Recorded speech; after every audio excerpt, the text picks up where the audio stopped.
Craig Shoemaker, not to be mistaken for Craig Shoemaker. That's right. They try to. I say, I like to say, you make shoes, you don't mock shoes unless they're Crocs. Those you can mock. Those are a mockery. You can mock those. Yeah. You know what the holes are for? Your self-esteem slips out. Okay, so let me introduce you properly. You are a funsilitator. That's one of the things I do. Yeah. And you are also a stand-up comedian. That's what led to the funsilitating. Yes. I love it. Long career in stand-up since high school. Why don't we dive right into this? I'll let you take it away since you're the funny one. We rarely laugh on this podcast. You are too, by the way. Oh, that's good to hear because now you need a funsilation. Totally. Mm-hmm. Totally. I have a new protocol.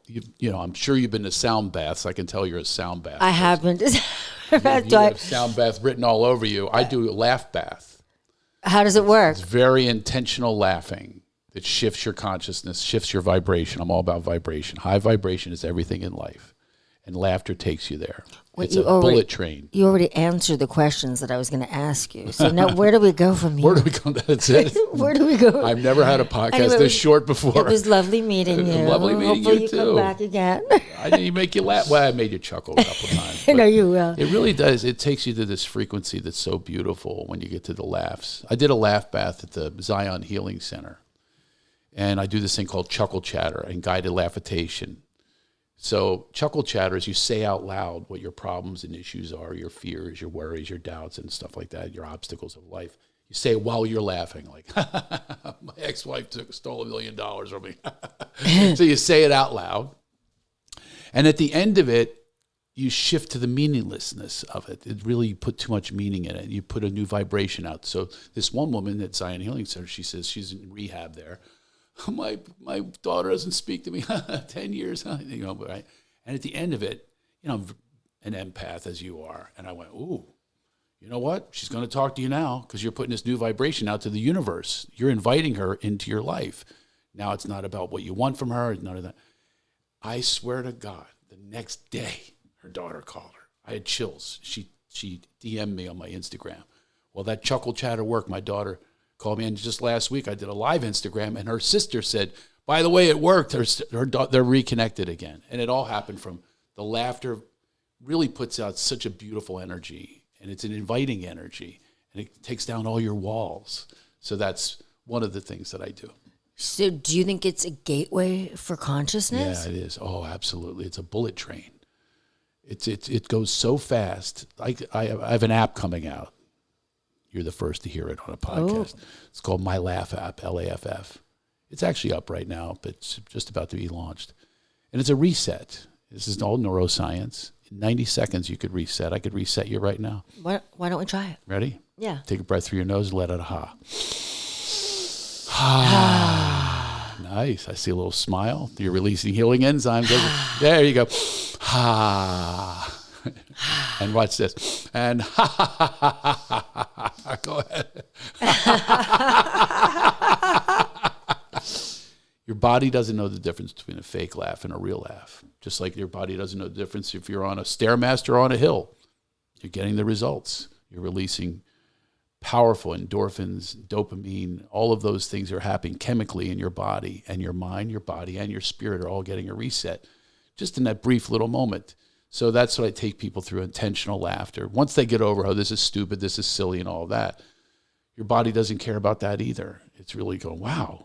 Well, I just don't think your body knows the difference. No. I don't think it knows the difference. No. Right? That's why they say fake it till you make it. Yeah, exactly. And I watch people transform before my eyes in these laugh baths and guided laughations. I've just seen it time and time. You're expanding your lungs, your circulatory system, your brain waves, everything is in connection with your highest self. Right, and you're literally changing, again, I hate to overuse this word, but the frequency, your entire frequency changes. I wonder what the frequency of laughter is. Like, is it at a 528? You know what? I've studied this big time, degrees, everything else. And right. You know what? I don't know the answer to that question. Now you're going to make me find out. I think it would be interesting because that's where we can actually see the shift academically. Well, I've done brain mapping. Actually, we even did it at Zion Healing Center. But the brain mapping will show you the incredible results. And this has been proven Mayo Clinic, Loma Linda University, Dr. Burke. It's over and over again. You know, Norman Cousins cured himself of an incurable illness. He lasted another 30 years. And then here's how it happened.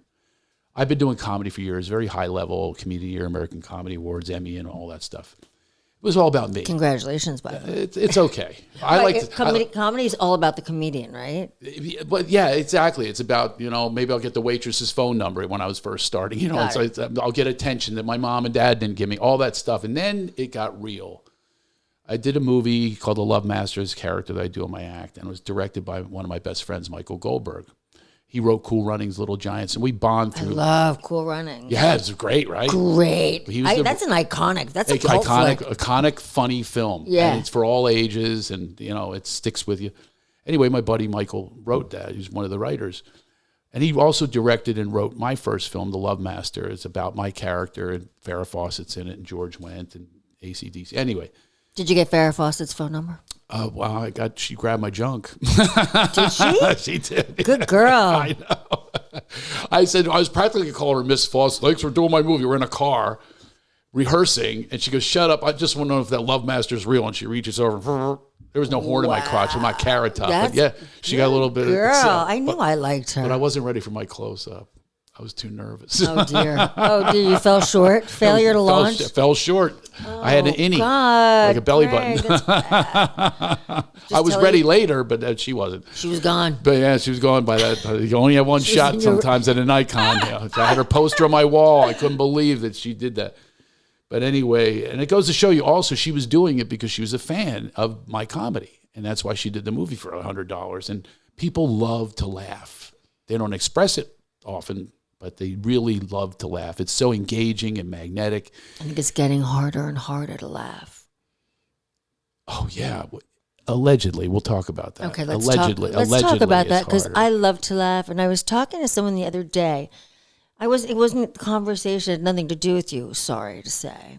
It's okay. But we were talking about the fact that I haven't had a real, shock, like a heart, like a hearty laugh. Stomach ache. Laughter in a long time. Take a laugh bath. And with you? Oh, it's an hour. Oh my God, everything's sore. How often do you do that? I'll actually ask people, I say, where's your tension? Where are you holding it? Everybody's shoulders. I've heard every body part. That's where you hold your tension. And this is a chance to relieve it and release it. And with these laughter exercises. So anyway, Michael Goldberg, he conceived his child that when we were filming, by the way, he pretended he was the Love Master because it loosens things up. I have at least 5 people that give me credit for the conception of their child because now you're not trying to have a baby. After my show, they go to my show. Guy goes home and tries to be the Love Master. I can think of 5 babies that have told me. One was conceived in the parking lot of the Brea Improv. TV show. No TV show. It was a movie. That was a movie, but literally in real life, this is happy. So we're filming the movie in Arizona. His wife is ovulating, and then she got pregnant. Baby Kayla was born 9 months later. But a year and a half after that, he got brain cancer. And that was my ha-ha moment. I went, whoa, if laughter is the best medicine, which everyone says, nobody applies it, well, what's going on? I want to save my friend. So I started these protocols. I on the fly, studied Norman Cousins, Patch Adams, and all that, Loma Linda University, Dr. Burke. He showed up for all of it. They gave him 3 months to live with the brain cancer. He lived 15 years past that prognosis. What is it, like laugh through the pain? What's the concept? Well, the concept is you're changing your DNA. You're doing a reset all the time, and you have a will to live because you want to laugh.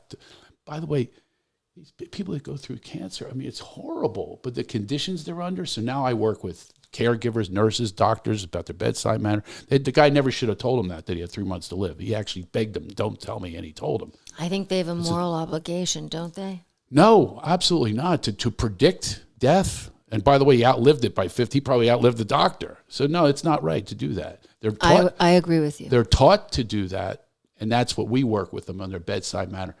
And offer other opportunities. You can't do a prediction like that, but you can say to them, you should find more joy in your life. You should find more will to live by the laughter. So he showed up for the prescriptions. I'll make them up on the fly and say, go to more comedy clubs. And when you come back here, tell us your favorite comedy movie and do a quote from the movie. So anyone can be funny like that. I found all these ways where anyone could be funny. Anyone can initiate these healing changes, these resets. Anyone can do it at any time. So that's what the development has been about. I just saw this movie with the guy who plays Batman, that cute guy from, he's Canadian. And he and his wife break up, and he's going through the hardest time of his life. And he starts going to he accidentally ends up at a stand-up. Oh, yeah, it's a true story. It happened in England. Is that true? Happened in England. It was so it's a true story. Inspiring. He ends up back with his wife. And I think it's a little bit vague. It's a little dubious whether or not they end up I'll have together. to find out in real life if he ended up back. But yeah, he ended up doing stand-up was his healer. Now, let me tell you something else that no one else talks about. Bathing yourself in this beautiful energy of laughter is so good for you. Look at the longevity of comedians.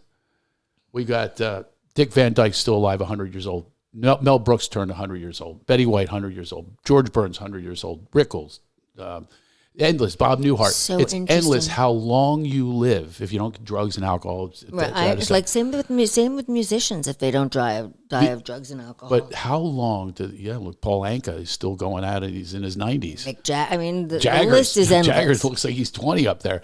But this is what happens is when you feel that flow of energy through your body, that's healthy energy, and you're tapping into that potency on a daily basis. So being surrounded by it, again, it's not given enough credit.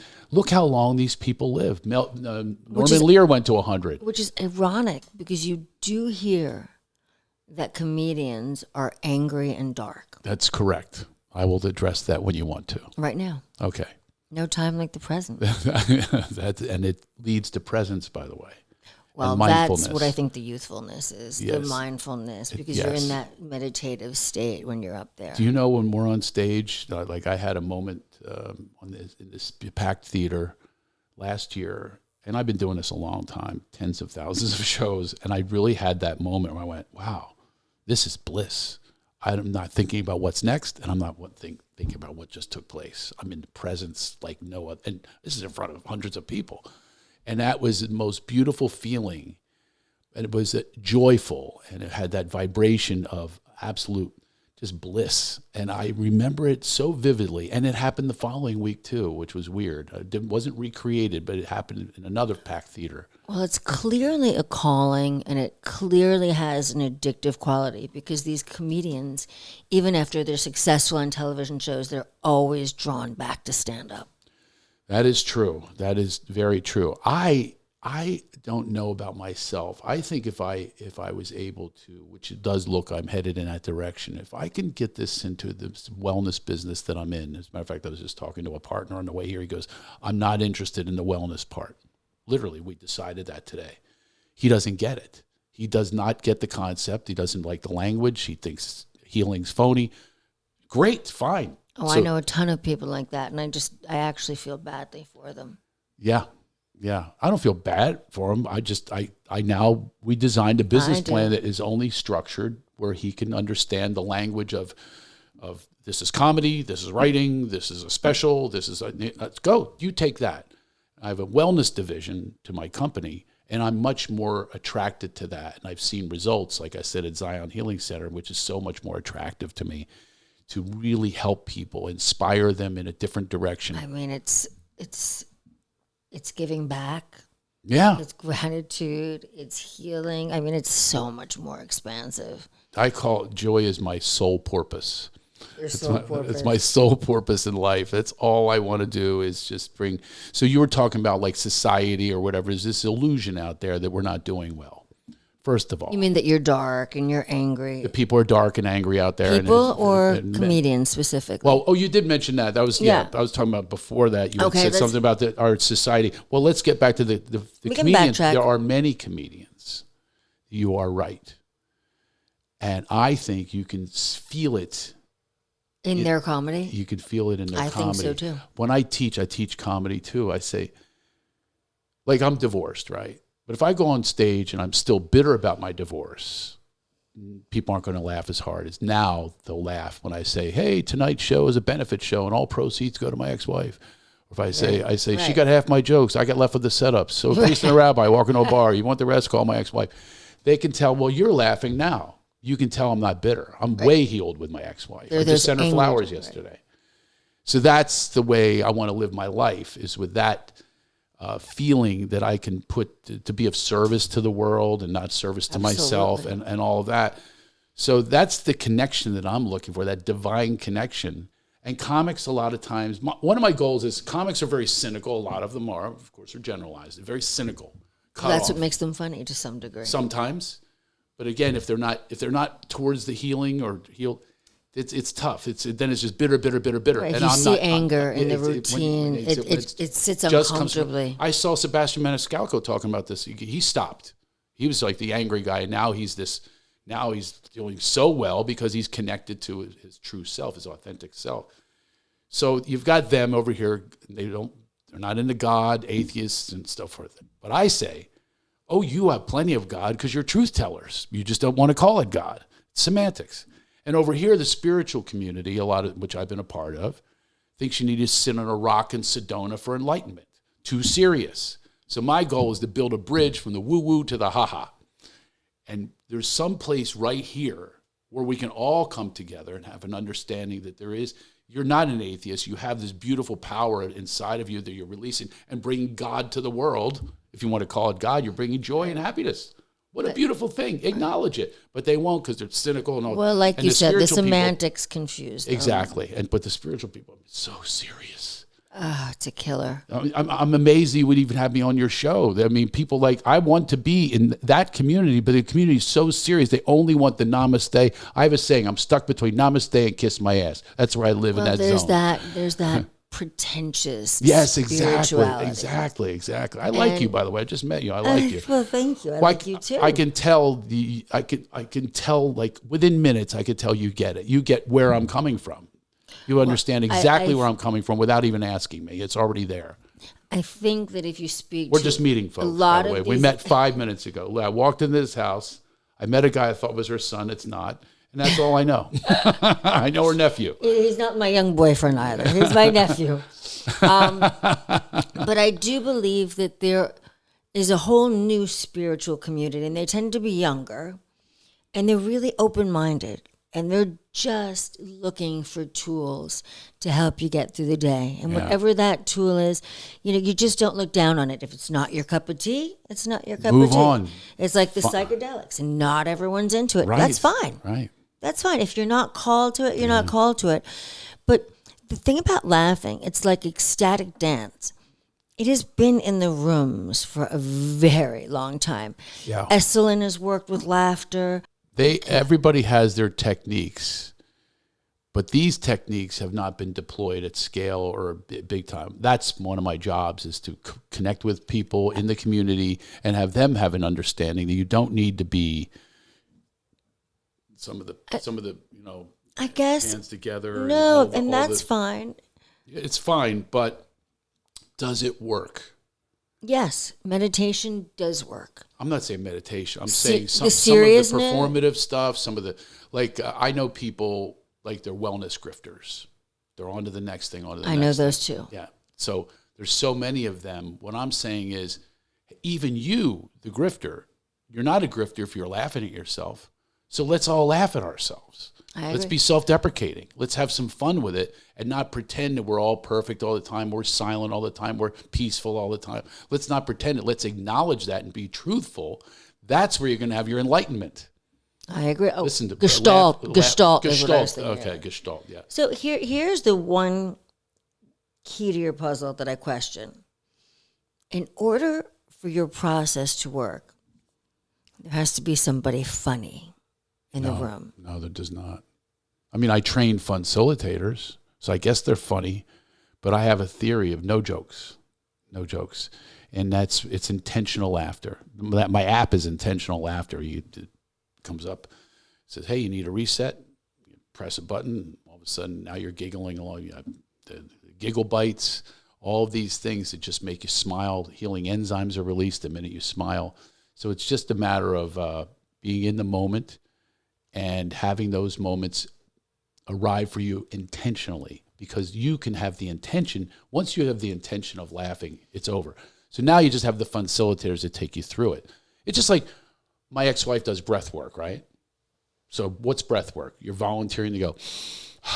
You're controlling your breath so you can and control you can get high as a kite, and same with laughter. One time I did the laughter, I got higher than I would with ayahuasca. I mean, it was like I was so high they had to shake me, because what you're doing to your brain, oxygenating your body, all of those healing endorphins released, all of that is happening while you're laughing.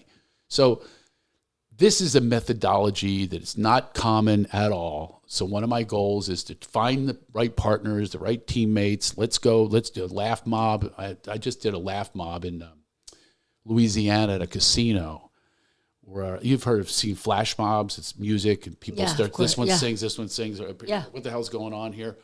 I did a laugh mob where I was sitting there in this big cafeteria at a casino in Louisiana. It's a Native American casino in the middle of nowhere. And we had cameras everywhere. We filmed it. Where I said, the guy's name was Tony. So I pressed my teeth for Tony. Eileen, I would go, I go, like a conductor. This one laughs, intentionally. And people are eating their crab legs. What the hell is going on here? And suddenly the vibration takes over. And look at this. This one laughs. This family's laughing. A whole family. Just for no reason. That's great. That's what happened. So I know that it works. I've seen it work time and time again. It's a matter of getting, I call it the laugh mob. Let's get the laugh mob together. So what do you do? Where do you teach these fun? I do laugh baths and guided laughitation. I do corporate wellness with Laughter Works with an X. I do that. I have corporations bring me in and I work with them. It helps their sales. It helps them be more magnetic. It helps them be more vulnerable, approachable. All of those things happen when you laugh. Just think about it. Just think about you and me just today. How much easier it is to have an interview when you're smiling and laughing and it's in flow. I call it genuine energy flow because you're getting rid of all of those thoughts and ideas that keep you from that. So can you talk to me about the technique a little bit? Because it's got to be rough standing up there with a bunch of people who are if they're cynical. Yeah. So you got to break through that anyway because you get all types. You can't control who walks in that room. Right? Yeah, no. Oh, I had one. I've only had one really tough one. She walked in with an attitude like, first of all, she was we're here to see Craig Shoemaker. They thought it was a comedy show, so I had to straighten them out. So it's like, we paid. Of course, they got in with a Groupon deal. But anyway, they came to the lap bath, and she was so self-obsessed. She was so obnoxious. She was talking on her phone. And everyone loved the way I handled it. I handled it with self-deprecation, a little laughter, a little lightness. I didn't attack her. I met her where she was. And it turns out, so she brought two people with her husband and her friend. And she tried to get them to join her in her misery and her resentment. This isn't what I paid for, really, really tough. Anytime you're dealing with customers like that, So anyway. Sounds like New York. She was from New York. There you go. Well, I'm from back east too. So am I. And I recognized it takes one to know. Exactly. So I recognized it. And part of me, Philly guy, New York guy, wants to go attack her, and ridicule her. And I didn't. I was patient and I allowed the flow of laughter to take over. So I have them list a scale of 1 to 10. Stress is I'm really stressed. I'm a caffeinated squirrel. I'm ready to run out of here. And 1 is you're in complete bliss. You're a monk. So I always take people down. Every time it goes after the hour, they go, I'm an 8 and I'm a 0. I've had that. It's amazing, the results. Sure enough, the misattention seeker, I walked in, I was a 2, and now I'm a 5. No one's ever done that. But you know what was great was her husband didn't buy in and her friend didn't either. He walks in, he goes, well, I was a 7. I said, I'm sure increased by your wife. I made fun of her. Oh, wow. And everyone laughed because she was so obvious of obnoxious. She was horrible. I hope she's watching. Anyway, and the friend also brought it way down just by participating, just by being around it, just by the energy that's in that room. You can't deny it. And what happens is, laughter is literally, they say it's contagious. Laughter is best medicine. It's contagious. It's true. So what I do is I just take that science, neuroscience, and really just extend it and raise awareness. Is you do have, if you feel it, if I smile to you, it's going to reflect back. I do a reflection exercise where this person follows the other one. You get in line, they follow. No matter what they do, you imitate it, and so there's this whole exchange, and then the other one goes, and so it's a beautiful look. We're all one on the planet. We're all one, right? And that's the oneness that takes place in these laugh baths and all these exercises, these protocols I developed. The oneness that happens in a comedy club as well. I'm lucky that I'm at a point where I do an hour and a half show at least, and I bring people together. Well, it's interesting that you mention that, because part of, I think, what helps with the energy, what increases that energy, it's kind of like a rave. It's contagious, but the energy is higher when everyone is laughing. Yeah. And somehow you can walk in and be in a pissy mood and think it's not funny, but other people around you will make you. Yeah. They'll bring you in. They do. They shift your energy as well. And it's really fun. fun. A bad apple can spoil a bunch sometimes. I see. Have you seen that? Yeah.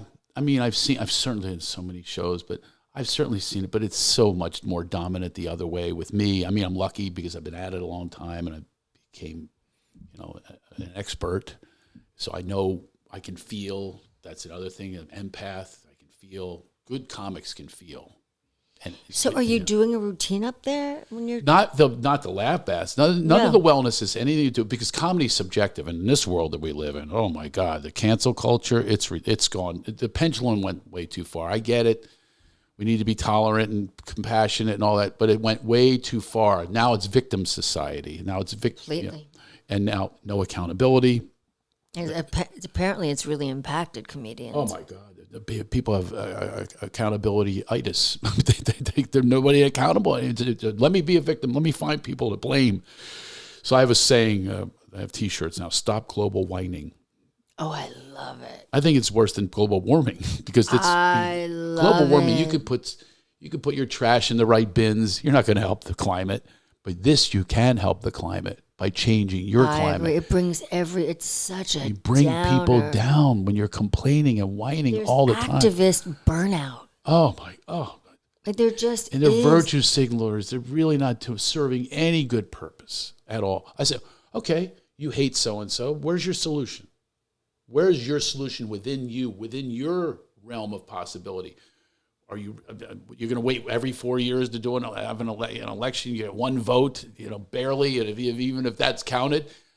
But you can make yourself better. We just can't rely on politicians to save of course us. Not. It's not of happening. Course not. It Whatever, never has. What happened to us going empowering them? That's not a deity. No, but you have to.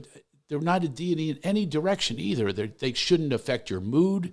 They shouldn't affect anything. They should not affect it. And by the way, anger that people carry around. It's unbelievable, isn't it? My What a Facebook waste feed of time. I've had it. I just wrote about it yesterday. What'd you say? I write all the time. I mean, I'm really into. My whole goal is to bring more people into the laugh mob, into that energy, into that source energy. I believe this: we are born love, light, and laughter. That's how we're born. We laugh at the simplest things when we're born. Peekaboo, peekaboo. See, and then society takes over, and everything's about compliance and regurgitation of things that you get echo chambers. They're just regurgitating things that they get in their own echo chamber, which is their choice, which is foolish to get in an echo chamber. You don't think that echo chamber is fully funded by people that benefit from your ignorance and your intolerance? They benefit from it. They benefit from division. Divided we fall. And that's what they rely on. And then they've got the medications to help us and everything else. They got all your answers, temporary answers with side effects that now leads to the next one, next one. What about if laughter had a laughter lobby in Washington? Just think about that. Just think about that concept, a laughter lobby with all this money. Will never happen because it's free. Exactly right. Well, it could pay a little something. Bring my protocols in there. Cost you a little something. It's not expensive. There's a cover charge, yeah. So, and it's the lightest cover charge ever. What a copay that is. What do you pay? $30-$40 for a cover charge for top comedians in the theaters, in big theaters? You're paying maybe $100. That's a hell of a bargain. You're going to go have absolute happiness in your life. Illness goes down. Alcoholism goes down. Exactly. Thank you. All of mental health. Our mental health. But everybody goes, mental health. They're saying what a problem it is. What are you doing about it? You're going to go to somebody that prescribes a medicine, you're going to deify this person that happens to be down the block that was recommended. You don't really know that they're qualified. You don't really know that it's been tested. But I can guarantee you laughter's been tested over and over again. And the results are only good. There's never been anybody, you're die laughing. No one ever died laughing. And if they did, what a way to go out. Do you ever fall flat at one of these laugh baths? I wouldn't say fall flat. It's almost impossible for me because I really kind of know what I'm doing. You know what I mean? If I need to, I will pull jokes out, because I'm so good at crafting a joke or joke about a situation. Like I said to the guy, well, you must be a 9 after your wife. You know what I mean? Like that, I pull that out. It comes naturally now to me. Like I said, we're born love, light, and laughter. And then, so my job is to go back to that. You're talking about authenticity. That's who we are. I think that's the number one currency. Yeah. What do you make of these couples? This is so off topic, where somebody is so loving and kind, and then they have a partner that they've been with for 20 years who's just a real nag or a real pill. I see it so much, and I'm so sensitive towards it. Yeah. The only thing I have power over is my own energy. Like my ex-wife did some things that were really, really not good. I mean, I have reasons. I understand. To resent her. But I know now that resentment is only drinking poison hoping she dies. This is the way it is. I'm not even talking about couples who split up. I'm talking about ones that choose to stay together. I'm saying they stay together, but there's that negative one. But to me, a bit with the vibration again, high vibration, it's all I want to live, is I love eagles. I happen to be a Philadelphia Eagles fan, but I love eagles. I love eagles too. And the only bird that attacks an eagle is a crow. And they climb on their back and they peck away. And the eagle doesn't fight them. The eagle doesn't waste their energy on these people that are scavengers and trying to pick you apart, which you have trolls, internet trolls, and people like keyboard cowards, I call them. What the eagle does, it goes up to heights where the crow dies because they don't get the right oxygen. Exactly. Genius. And they fall away. So if I soar like an eagle in my own vibration, my own rarefied air, which they can't breathe that air, a crow, the misery loves company people will go away. That's a beautiful analogy. So I really think that's a beautiful analogy. I happen to be an Eagles fan, fly Eagles fly, but if I do that with my life, I'm not going to say lonely, but it is definitely like an eagle. It's rare. Yeah, you're soaring alone. Yes, you do. But you also have other people or other eagles that you can find up there. No, they say the same thing about enlightenment. That's exactly right. The more right. enlightened you become, the less people you have hanging around. Yeah. And it can be lonely. However, you become way more comfortable with self. Yeah. It's a strange word, isn't it? Lonely, you know what I mean? It has connotations to it.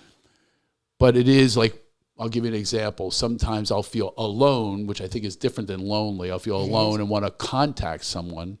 And the rarefied air list, the contact list is very little. Exactly. And I love making phone calls. By the way, you and I talked on the phone. It's like the people with text and emails. I think it's a way that I was shocked that you were a comedian on the phone because the character is very different over the phone than it is in person. Oh, because I'm Philly?